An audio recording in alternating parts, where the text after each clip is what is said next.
Welcome to the LeaderImpact podcast. We are a community of leaders with a network in over 350 cities around the world, dedicated to optimizing our personal, professional, and spiritual lives to have impact. This show is where we have a chance to listen and engage with leaders who are living this out. We love talking with leaders, so if you have any questions, comments, or suggestions to make this show even better, please let us know. And the best way to stay connected in Canada is through our newsletter at leaderimpact.ca or on social media at LeaderImpact. And if you're listening from outside of Canada, check out our website at leaderimpact.com. I'm your host, Lisa Peters, and our guest today is Bruce White. Bruce enjoyed a 37-year career with PCL Family of Companies, a $10 billion international construction firm operating across North America and Australia. He specialized in developing next-generation leaders while leading high-performing construction teams, delivering major commercial, residential, and healthcare projects. A widely consulted leadership mentor and construction subject matter expert, his projects have won many local, national, and international awards.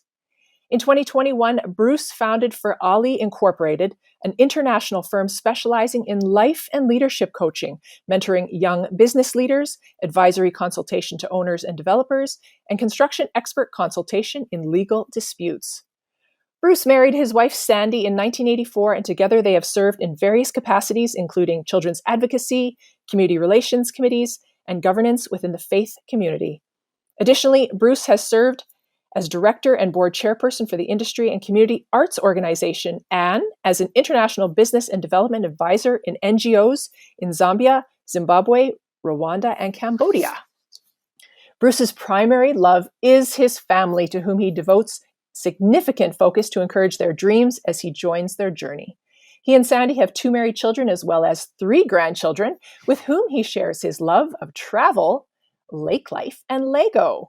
Join us now for a conversation with Bruce about how important his family is in his personal, professional, and spiritual journey. Thanks for joining us, Bruce. Oh, thank you, Lisa. It's so nice to be here. Oh, I hope people are watching this on YouTube, because what I am loving right now is I see a Saskatchewan Rough Riders helmet in your bookcase, and you're not even living in Saskatchewan. No, I am not. I grew up in Saskatchewan, and true to anybody who has grown up in Saskatchewan, you bleed Rider green, and it never goes away. So I'm a Riders fan number 1. Excellent. Well, it is very nice to have you. And I also love your intro, the whole Lego. And obviously, you're playing Lego with your grandsons. Do you build high rises? I do. I actually do have, of the last project I did, Stantec Tower, I have a Lego model that we commissioned that I haven't built yet, because my grandsons will be here to visit us hopefully this summer. And so I'll pull that one out and we'll put it together. It stands about 3.5 feet tall. So. Wow. Yeah, you do have a love for Lego. All right. Well, we usually kick this off with telling us a little bit about your story, Bruce. I want to hear more about, you as a person, but that I can't get from an introduction, and anything that really stands out in your life. That's what I want to hear about Bruce White. Well, I'll tell you, I am from Saskatchewan. I grew up in a contractor's family just a few miles down the road from you in Moose Jaw. Business and construction was just part of our lives from, a very, very young age. We all learned to answer the phone with the business name and take notes for my father, because he was always on the job sites. And I remember, 5 years old, being on the job site.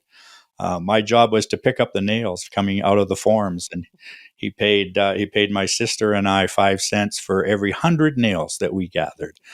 So that was enough to buy a little bit of candy, but not enough to make a living for sure. So construction's in my blood.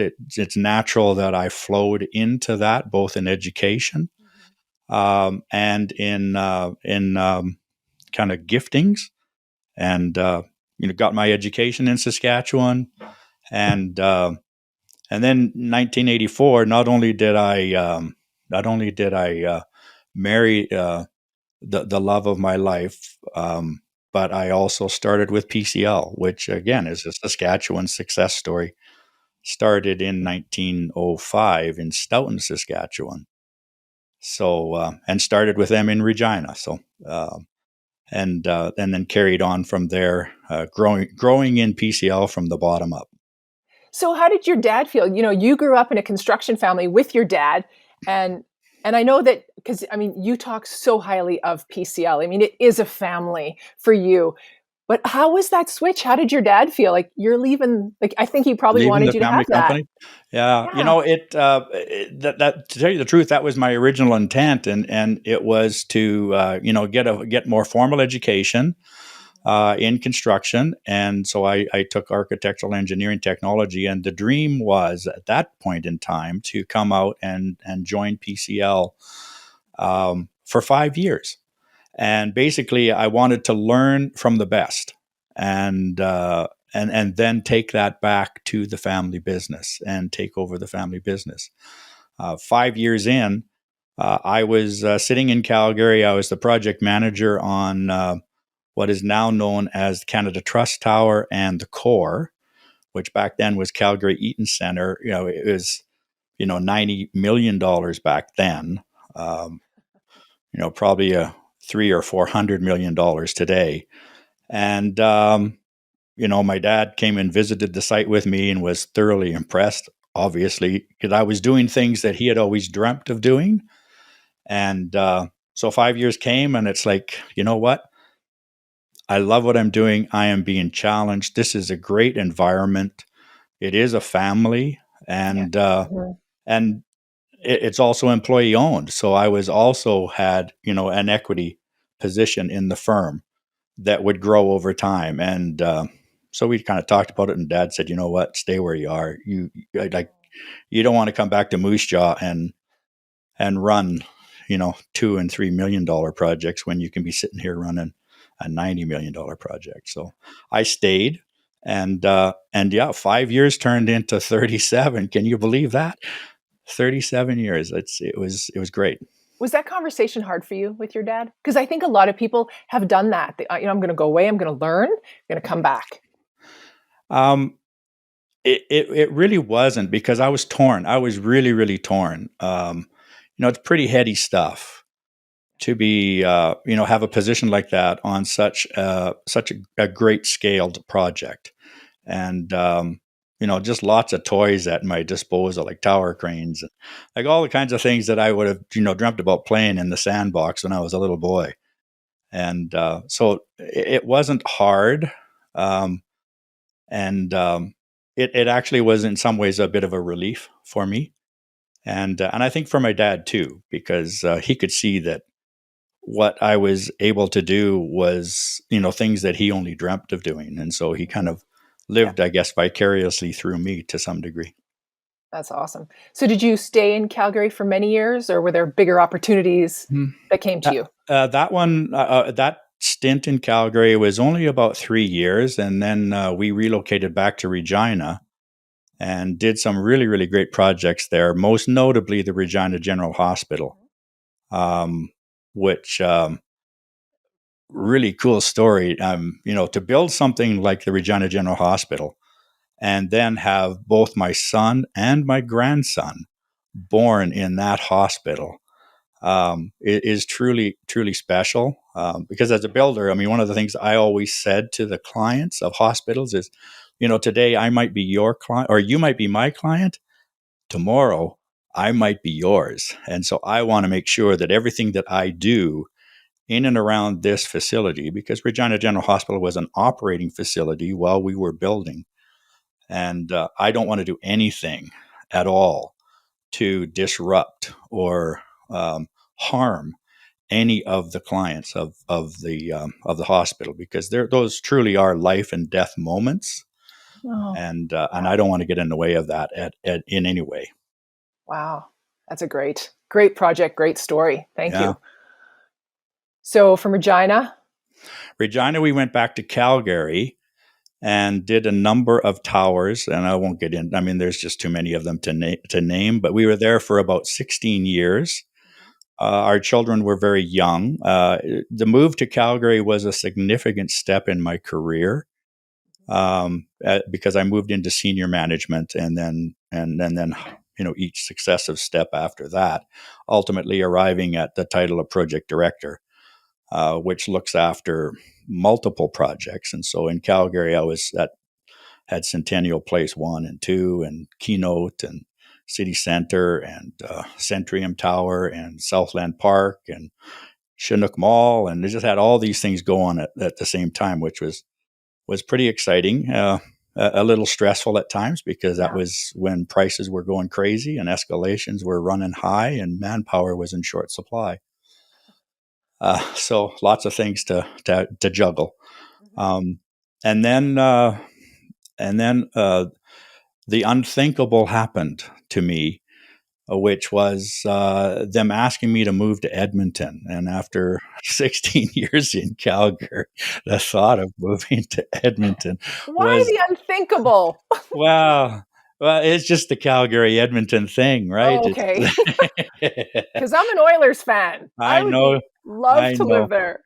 I know. Well, and that's what really brought me to Edmonton. It wasn't that I personally wanted to live here long term. And in fact, my wife said to me, okay, I'll go. And she's been so great in all of the transitions that I've made in locations. She's always said, wherever you feel we need to be, I'm behind you. But for Edmonton, she said, yes, I'll go to Edmonton, but I don't want to live there forever. And my response was, this is 3 to 5 years. And when these projects are done, which was Ice District, which, totally transformational to a downtown core. Like how could I resist that? $2 billion worth of construction in about a 4-year period. And for a builder, that just doesn't come along, if ever, in a person's career. So I was just really loving the challenge. My response to my wife was, our daughter has chosen to live in Edmonton after her nursing degree. If she stays in Edmonton and gets married, probably to an Edmonton Oiler fan, and they have a little Edmonton Oiler fan, I told Sandi, I says, if that happens, will I ever get you out of Edmonton? And that is indeed what has happened. So I am still in Edmonton. Well, I might have to come to see you just so I can go to the Edmonton Oilers games. So you have really hit, listening to you and the Ice District. That is a pretty much a height of your career. I mean, you kind of said this is a big deal, but at this time you had 2 young children. Or as you were building, in Calgary, you were a project. I can't remember the title. Project manager to project director is the transitions that happen. There was a few steps in between, but yes. So, I can imagine this being stressful to someone who really wants to commit to their family. You've talked a lot about your family, your dad, the business, and that's tough to commit, a lot of hours at work to, a young family, because you can't be everything to everyone. So my question is, how did you integrate work and family, or did you, or, did something suffer? How did you do it? First of all, I'm glad to hear you use the word integrate. Oh. Because, work-life integration is really what, it's not a balance. It never is going to be, but it is an integration. And it's trying to make them both work and both be successful. And the needs, and what I found is that what was required of me in both settings was quite different. The measures of success are quite different. And so, no, I didn't always get it right. And, probably the first inkling that I was not on the right path is when my wife pulled me aside and said, even when you're here, you're not here. No. And it's like, okay, something is not right here. And I reached a point where I had to make a decision. And my decision was, no, my family is important. Number one, that's most important to me. The reason I do my job, the reason I, draw the salary and everything is first and foremost for my family. And I think when life or when your career and your work kind of take precedent, it's, really an evidence of an ego and a selfishness. Mm. And certainly that was the case with me. Is I started looking at the press, I started looking at the projects, I liked the status, I Oh, liked the challenge, I right. liked all of the things that came with that. But I wasn't prepared to sacrifice my family, and we did pay some prices for that. I mean, relocation is not an easy thing to do with a family, and so each time we relocated, we as much as I would try and provide some measure of positivity or uh, reward for the family following me. Um, and it really came to the place where, and it was a process. I mean, this didn't happen overnight. It was a process. And so what I learned in that process is to really take a look at what I was doing.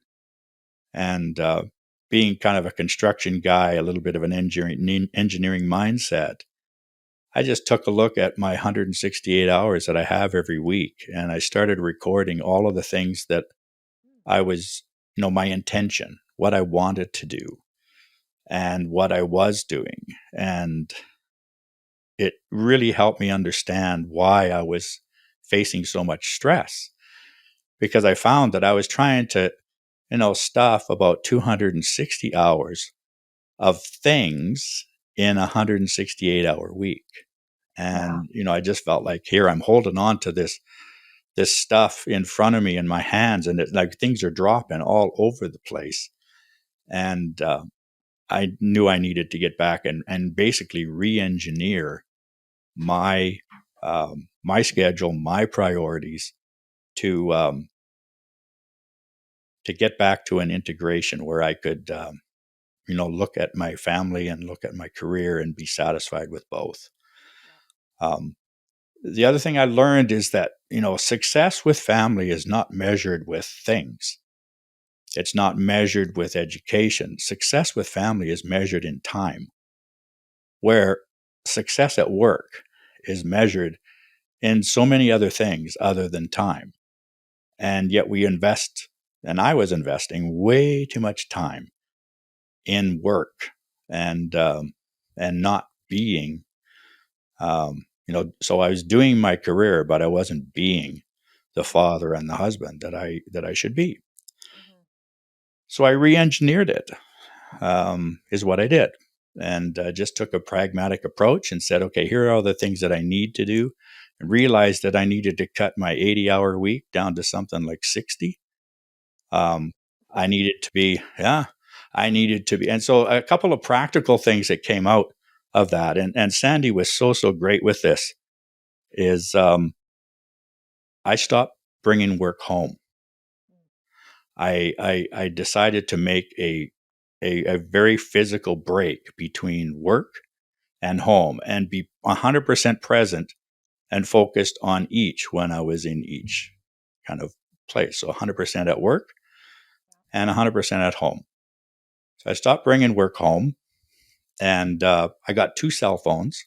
One was a personal cell phone, one was a business cell phone. And the business cell phone, when I walked in the house, for the first while, it was Sandi would greet me at the door and ask for my phone and shut it off and put it on the kitchen counter. In time, it just became a natural thing for me. I had to sit down and I had to talk to my colleagues and my supervisors, and just say, listen, this is what's going on. And I am going to give you 100% while I'm here, so that I can give 100% when I'm at home. And so I had to negotiate some boundaries, had to be transparent with both, with my family, with my kids, and with my colleagues at work. And you know what I found? The other thing I did is I really kind of looked at some ancient text, and there's a story in ancient text about a gentleman by the name of Joseph, who it said that in his story that he was blessed at whatever he put his hand to. And so I had to say, okay, that's what I want. Is I want to be blessed in what I put my hand to. I want to be efficient at what I do at work. And so what I really found is I learned, and it wasn't anything special that I did, but I found that, the more time that I devoted at home and cutting my week down at work, I was actually able to accomplish more at work in 60 hours than I had done in 80 hours before. That's And a, yeah. yeah. And and I knew that because, running these large projects, we, often we'll run, overtime. And I had one project in Calgary that ran 7 days a week, 2 shifts. And what we learned there is if we gave the crews on the site long weekends, and not just a long weekend, but in some cases, we'd give them an extra day. The amount of work that we got produced in the 2 weeks after we gave them a break was more than what we had done before we gave them that break. And so that's what I learned is, I could work 80 hours a week. I could work Saturdays. I could be, pulling time away from my family. But when I learned to kind of scale that back and give myself the time to recover with my family, the letters that I would stress about for, 2 or 3 days would just flow out of me in 5 minutes. Wow. When I was refreshed. I'm listening to your story, and I'm sure so many people are, and we're living this where we're not turning it off. We're bringing our computers home. We have one cell phone that everybody has because my personal is my work, and everybody's calling it. And it's dinging at 10 o'clock at night. And I think of the conversations that might happen now that you have said it. And I hope that the conversations are very positive. We don't go at our partners, because my husband brings work home and his phone is dinging. And I'm like, we need to have this conversation, and we have to keep it positive. This is for us. This is for our family. Yeah. Yeah. Well, and one of the things that I learned, and I came across a book in this process.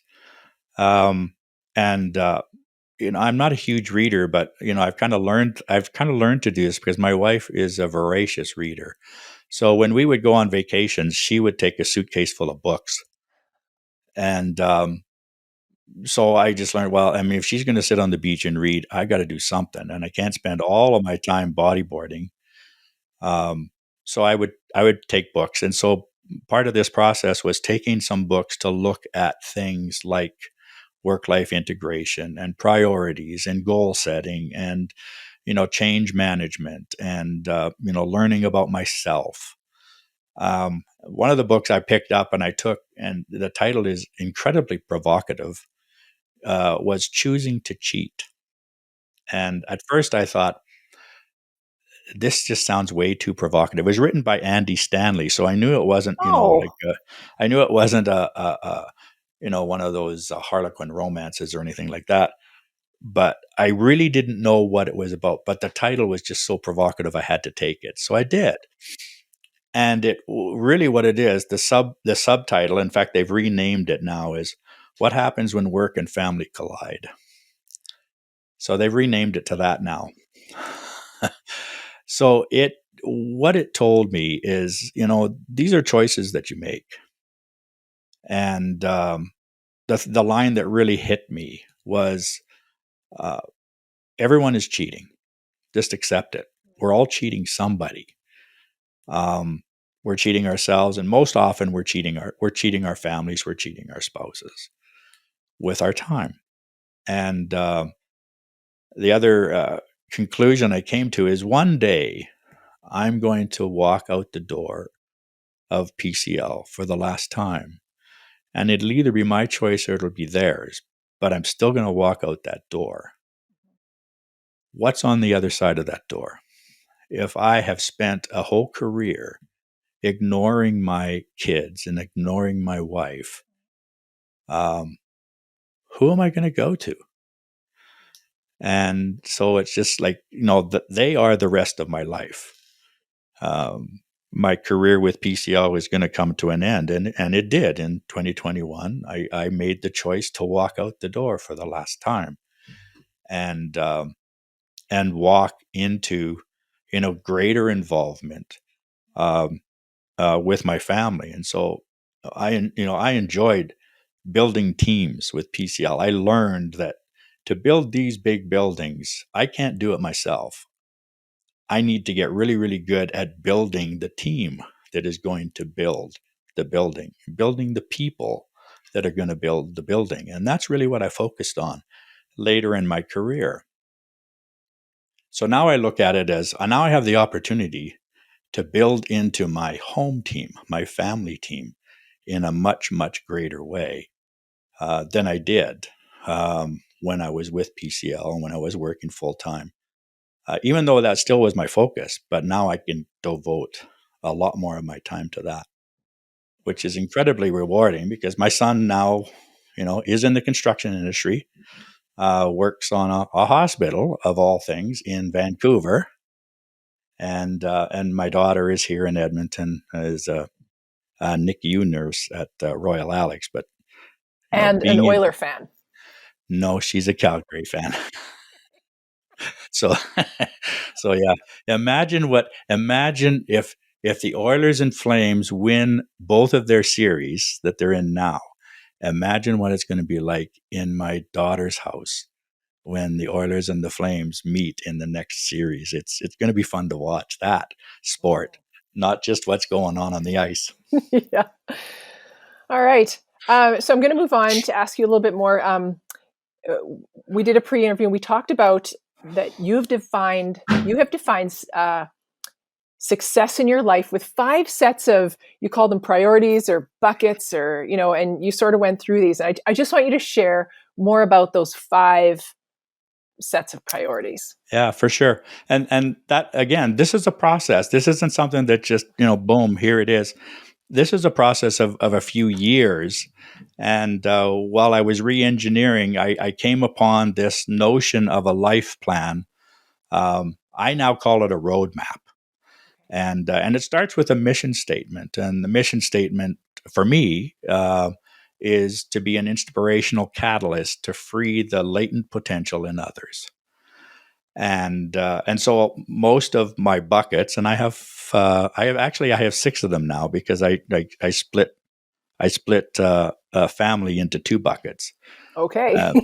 And so I will give them to you as priorities, like number 1 priority, number 2, number 3, number 4, because the other thing I learned is to prioritize all these things, and then almost have like a trumping mechanism, because there's always going to be a conflict between. I mean, they're going to arise, and so when some of those things happen, which ones trump which, and it can't just be on a priority basis. This is quite the plan. Well, hey, I made my living planning some pretty Right? nice buildings. Project. Yep. So when I say re-engineer, I mean re-engineer. So number 1 priority is faith.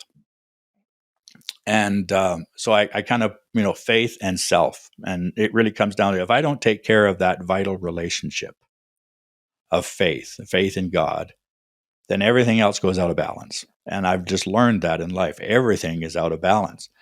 And if I don't take care of myself, like, I can't delegate some things in my life. I can't delegate diet. I can't delegate health. I can't delegate so many things to somebody else. I have to do it. And if I don't take care of self, I can't take care of all the other things that are lower priorities. So it's not a selfish thing. It's just I've realized that I cannot delegate things away that I have to take care of. And if I don't take care of them, it's going to catch up to me. So I have to take care of it. So faith and myself is kind of in the same bucket. Second bucket is my wife. On earth, the most vital relationship that I have. She means the world to me. I always think I get more out of it than I give. And so it's a combination. It really is like, okay, how can I out how can I outgive my wife? And it's, kind of a competitive thing, but how can I outgive my wife? And so I have desired results for each bucket. And so my desired result for my wife, and I'm going to read it here. It's small print, so I can't see very well, but we share our faith and life um, together. And Sandi is my greatest partner. So, and I have an action plan around that. What will I do? And my next one is my family. My kids are all grown; they're out of the house. I have grandchildren.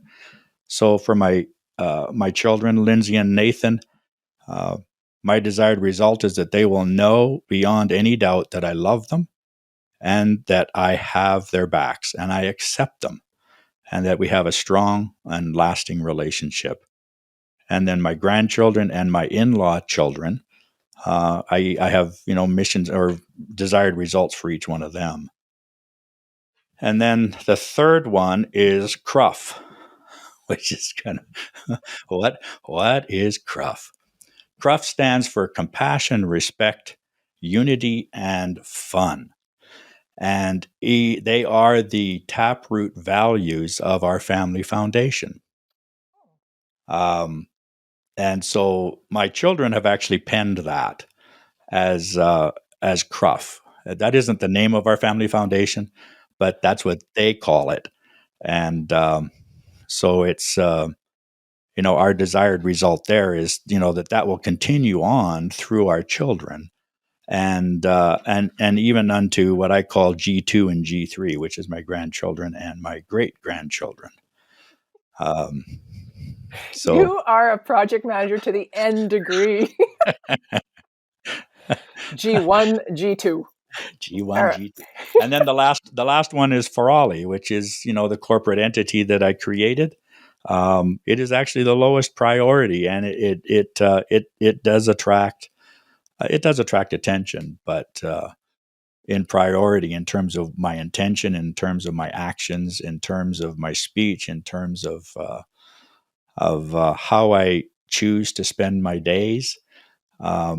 The other ones have higher priority, and ForALLI gets it gets its fair share. And I'm actually quite surprised at how it has, for its short life, how it has taken on a very interesting path, and with clientele that I never would have thought that I would find. I don't go out looking for work. Work finds me, and that's what has happened with ForALLI. Well, that's a blessing. Yeah. Good things come. Yeah. So I think of when you do something like this, it's easy to write it down, but it sounds like you have this accountability. I mean, your wife is part of it. Your kids have become involved. G1, Yes. G2. Like there's. I'm sure that you've shared these and you've read them and. Yeah. My roadmap. My roadmap is something that I review on a quarterly basis. I've learned that for me, moments and times of reflection are very, very important for me to be able to function. Uh, Certainly, in the stress that I have carried with PCL, it was true, and it's true even now that I need to have times of reflection. So I quarterly review this with Sandi. Yeah, she knows what it is. I also established what I call a personal board of advisors that is made up of close friends, trusted friends. Some are in the faith community, some are in the financial community. Um, Sandi is what I call the chairman of that board. So and so we touch base twice a year and measure how I'm doing. And so they give me evaluation. I do my own self evaluation. A lot of the same sort of things that you do at work when you do a career development discussion. But now Right. it's Bruce White Inc. It's Bruce White's roadmap. How is Bruce doing? And get feedback from my wife, get feedback from my kids. They have they have the right and they have permission, and believe me, they don't have to develop the courage. They're really good at telling me what they think. Uh, so That's they uh, great. they have the right and permission to hold me to account, because they know what my intention is, and so if they need to, if they don't think that they're feeling the love, tell me, and I'll bring the love. That's amazing. And I think of, if people are listening and, you know, they have a life partner, they have married or not, you have someone, you have friends, you have family. There's someone that you could share a dream with, or a goal, and be accountable. Because I think that's is someone has to say, I'm not feeling the love here. You're not, you said that this is important to you. I don't see it. So thank you for Yeah, it's sharing it's that. it's it's really important that, because we're so great at stating an intention, and then we just kind of drift, right? And I'm the worst. I'm absolutely the worst at it. And one of the things that when you talk about work life integration, and I just want to throw this out there. I mean, Sandi and I went through the transition from kids at home to no kids at home in a very, very short period of time. I think it was like within 2 months, both of our children left home, and so we were empty nesters, which I was like, yeah, this is great. And Sandi wasn't feeling that. It was like, for her, it was like, she was going through a significant grieving process. Um, so one of the things that I just said, like, this is our time. This is our time. I mean, we can go out for dinner anytime we want.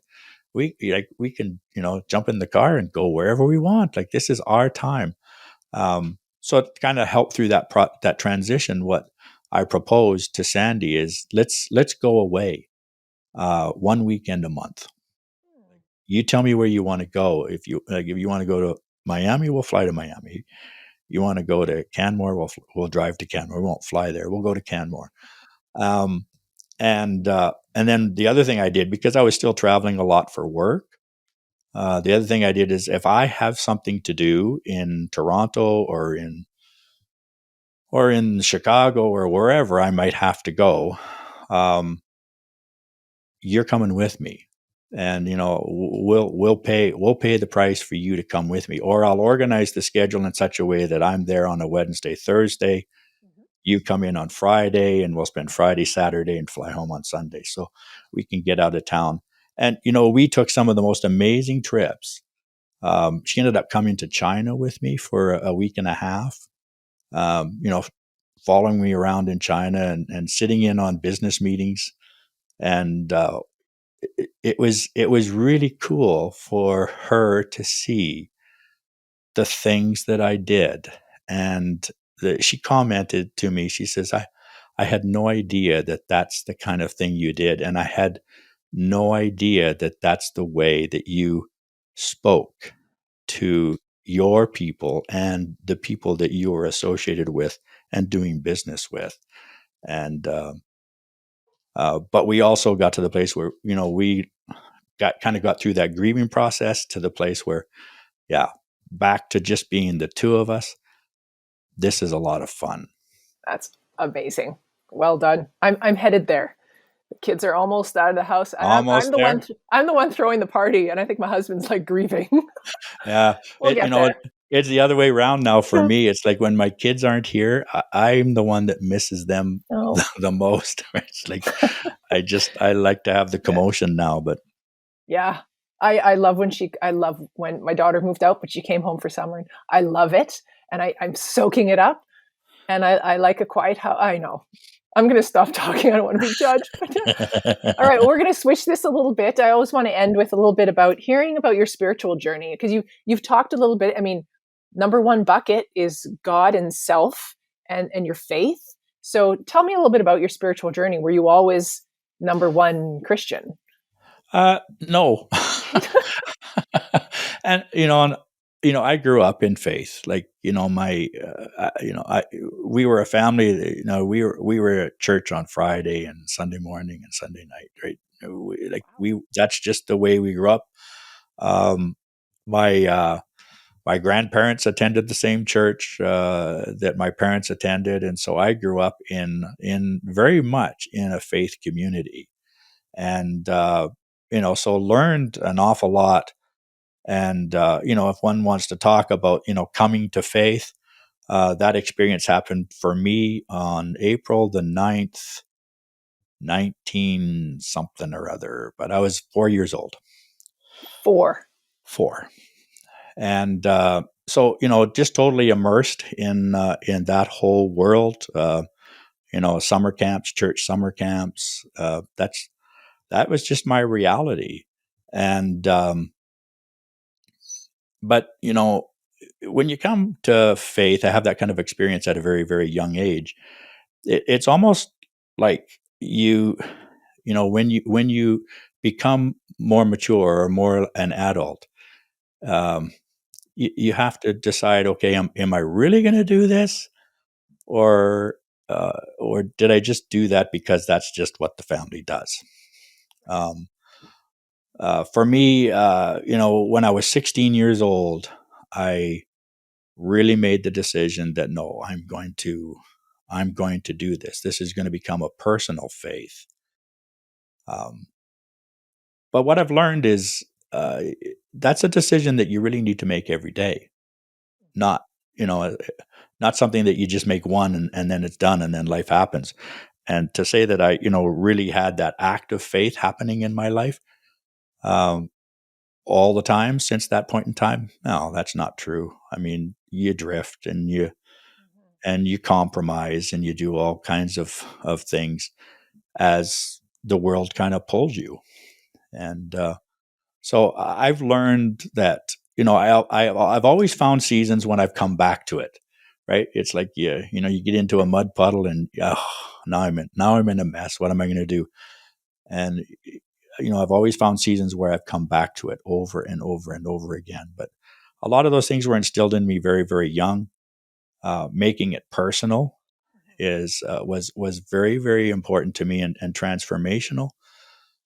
But the next transformation is that no, realizing that this isn't just a program, this isn't just a church thing, this isn't religion, but this is a personal relationship. Like I have a relationship with God, and I've got to commit time and effort to that relationship, the same as I need to commit to any relationship.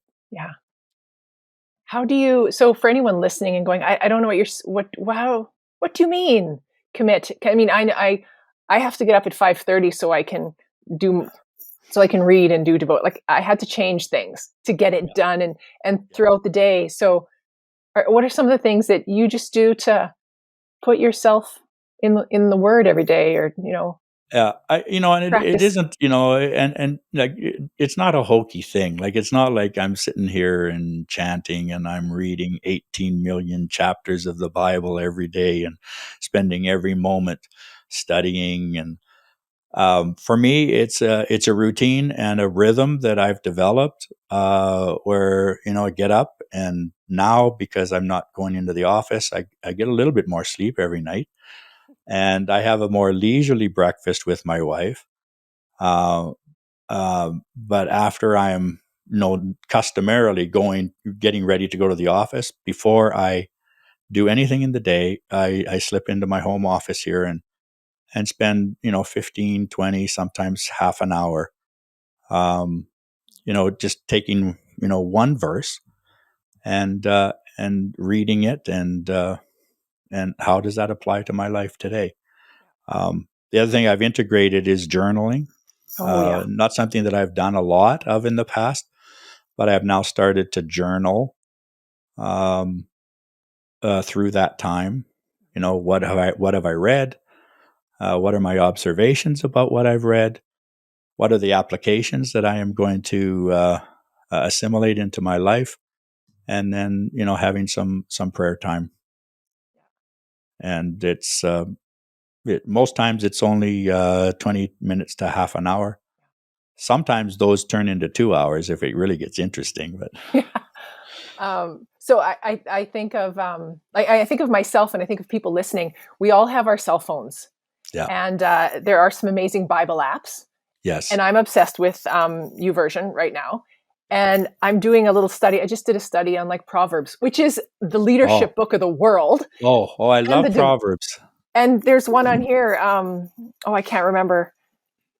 Yeah, but there's a Proverbs one. And it's leadership, and it's funny, and it's yeah. And I'm doing one now on how to make right decisions, and it takes me, if it's 5 minutes, and I just think for the rest of my day, like, how am I going to make a better decision? What is Right. yeah. Right. And So Proverbs is great. I've loved Proverbs for so long, and I've got so many great stories of applying some of those principles because they mhm. are really. I mean, you talk about a business textbook, Proverbs. Yeah. You want to talk about how to do a deal, Proverbs. You want to talk about how to do life, Proverbs. It is so Yeah. incredibly practical, and Yes. I Yeah. love it. I love it. Well, that's good to hear. So we're going to switch a little bit about, because I want to, this is a Leader Impact Yes. podcast. So how did you get involved with Leader Impact? I got involved through Leader Impact by taking an invitation from one of their operatives to, because they have the groups, right? And so I had heard about it over and over and over again, really more through attending Athletes in Action events because, as you can tell, I'm a little bit of a football fan, so. Athletes in Action works with the CFL, and so I go to a few events, and that's where I kind of heard about it, and that's where the challenge is really given to me is just come for 4 weeks, just try it for 4 weeks, and if you don't like it, that's fine, but just come and try it for 4 weeks. And I thought, okay, that's safe, I can do that, Yeah. and so that's how I got involved. And surprisingly, I walked into a group of what I thought was going to be strangers. Um, and some of them were, but very, very quickly we connected. And really kind of, we were talking about life, we were talking about leadership, we were talking about business. And yeah, there was some faith talk in there as well, which I don't have a problem with that because as I said, I grew up in it. But it was really a practical place. And the idea of confidentiality is always a concern. Now, I found this group was fantastic, and I grew so much. And the biggest thing that I learned is thinking that I was always thinking that I was alone in what I Oh, was facing, yes. right? And I mean, Oh, we were going through some stuff in our family with with my daughter at that point in time that was just like it was just struggling for a struggle for me and very disheartening for me. And so I finally, opened up and shared what was going on, thinking that I'm the only one in the world that is facing this. To hear three other people in the room say, "Me too. I know exactly what you're facing," and yeah. that, okay, I'm not alone here. I am not alone. Um, and So just incredibly powerful and for me. And I mean, unfortunately, I had to leave those guys when I moved to Edmonton, which was kind of a sad thing for me. But I've still remained plugged in, um, not to the extent that I was in Calgary, but I've still remained plugged into Leader Impact and have done a number of events with them, speaking at different forums. And actually, Sandi and I think in 2015, we went to Cali, Colombia with a group to a Leader Yeah. Impact A global group, exchange. a global exchange, Yeah. which was that. Talk about fun. Yeah. That was fantastic. Yeah. I'm glad you brought up about when you go to these leadership meetings, because I meet with a group of women. It's a virtual group across our province, and we've got from MLAs to vice principals to school boards to teach. We've got a wide array of people, Yeah, and we always think we're the only one in whatever. And it's the same, but it's different. Maybe different for you, but it's the exact same. We are not alone.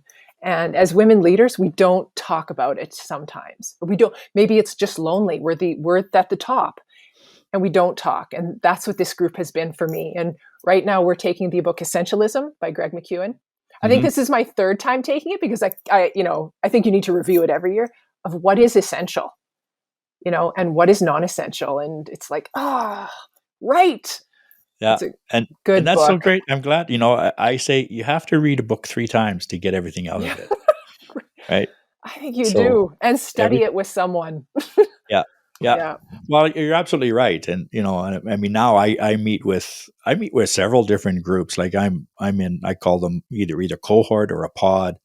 So I have a cohort that's, that I met through the Halftime Institute. That is, I mean, we're actually a very international group. A lot of them are Americans spread out all over the US, some are in Europe. I'm the only one in Canada, but we get together on a monthly basis and That's great. talk about these very things. Some of them are hugely successful in business, and you'd think that they have it all together because look at how successful they are. And yet what we talk about in our conversations is got really not a whole lot to do with business. It has a lot to do with life. Yeah. Right. And I'm glad you shared that, because I mean, again, we think we're alone. And it's when I hear someone else say it. So I have 2 final questions for you. I ask everyone, I ask the guests, I always ask the guests. LeaderImpact is obviously dedicated to leaders who have a lasting impact. And as you continue to move through your own journey of life, have you considered what you want your faith legacy to be when you leave this world? My desired outcome for my faith in my roadmap is really that that I would hear God say, "Well done." Oh, good and faithful servant. Yeah. Yeah. That I utilize the skills and the abilities and the gifts that I was blessed with to the maximum amount. I've long since given up the idea that there is going to be any kind of fanfare at the end of my life. In fact, I don't want it. And I'll probably never know, some of the positive things that people have taken away from, what I have shared or what I have done. And I've learned that because I've had the opportunity to run into individuals who, from years and years and years ago, where I may have said something or done something or been associated with them. And, 20, 30 years later, I meet up with them again and they tell me, I was the one that took this away from what you said. And I have to say, oh, please help me. What did I say? Because I don't remember. So, to me, it isn't a personal thing. It isn't an ego thing. Like if I can just if I can be an inspirational catalyst to free the latent potential in others and to have them become everything that God created them to be, that's enough.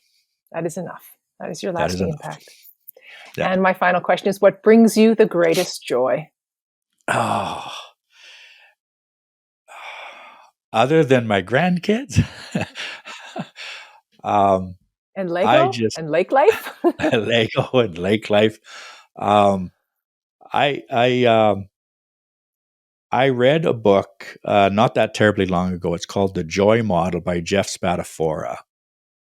And the thing that really impressed me in that is that